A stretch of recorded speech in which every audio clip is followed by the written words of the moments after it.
4 राज्य 158 सीटें, मुश्किल में मोदी शाह।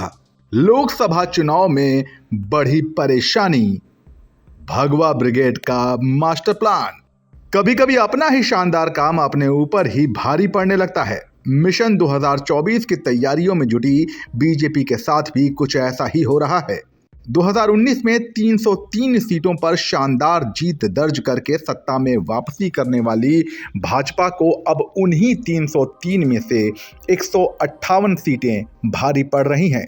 ये सभी सीटें 4 राज्यों से आती हैं, जिनमें महाराष्ट्र की 48, बिहार की 40, पश्चिम बंगाल की 42 और कर्नाटक की 28 सीटें शामिल हैं।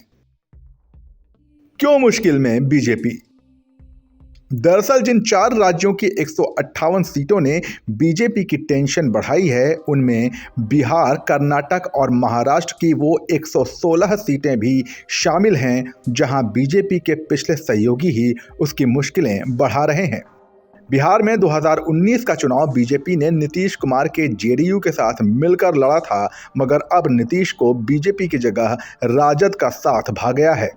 ऐसे ही महाराष्ट्र में पुरानी सहयोगी शिवसेना अब बीजेपी की विरोधी बन चुकी है। ऐसा ही हाल कर्नाटक में भी है, जहां सहयोगी बदल चुके हैं। पश्चिम बंगाल में 2019 में बीजेपी की शानदार जीत के सूत्रधार मुकुल रॉय वापस ममता दीदी के पाले में लौट चुके हैं। जाहिर है, ऐसे में भाजपा के लिए इन सीटों पर पुराना प्रदर्शन दोहराना बेहद मुश्किल हो गया है। 158 के बदले 160।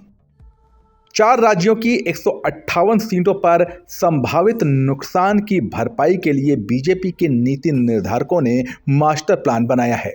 इस प्लान में 160 सीटों पर फोकस किया गया है। ये 160 सीटें ऐसी हैं जहां 2019 में बीजेपी या तो दूसरे नंबर पर थी या तीसरे नंबर पर।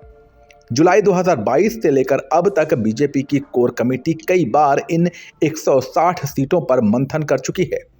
मोदी शाह की योजना है कि इन सीटों पर मोदी सरकार के मंत्रियों के दौरे कराए जाएं, जहां मंत्री जनता से मिलें, उनकी शिकायतें सुनें, प्रेस कॉन्फ्रेंस करके उस संसदीय सीट के लोगों को मोदी सरकार की जन कल्याण योजनाओं से रूबरू कराया जाए। इन सीटों पर पार्टी शिकायतों के समय पर निपटारे पर नजर रखने और मोदी सरकार की योजनाओं के प्रचार तंत्र पर भी काम कर रही है। बीजेपी का प्लान बी। साल 2022 के शुरुआत में बीजेपी की नज़र 144 सीटों पर थी, जिसे साल के अंत तक बढ़ाकर 160 कर दिया गया। जाहिर है, 158 सीटों की नुकसान की आशंका के चलते ही ऐसा कदम उठाना पड़ा।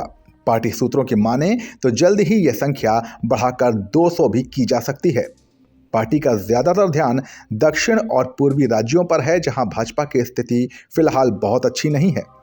बूथ मैनेजमेंट को मजबूत करने के लिए पार्टी इन सीटों के उन बूथों पर ज्यादा ध्यान देगी जहां पिछले चुनावों में पार्टी उम्मीदवार को बेहद कम वोट मिले थे। अब देखने वाली बात यह है कि भाजपा की ये कोशिश चुनाव मैदान में कितना कमाल दिखा पाती है। आपकी क्या राय है, हमें कमेंट सेक्शन में बताइए और राजनीति की खबरों के लिए बने रहिए जनसत्ता के साथ। नमस्कार।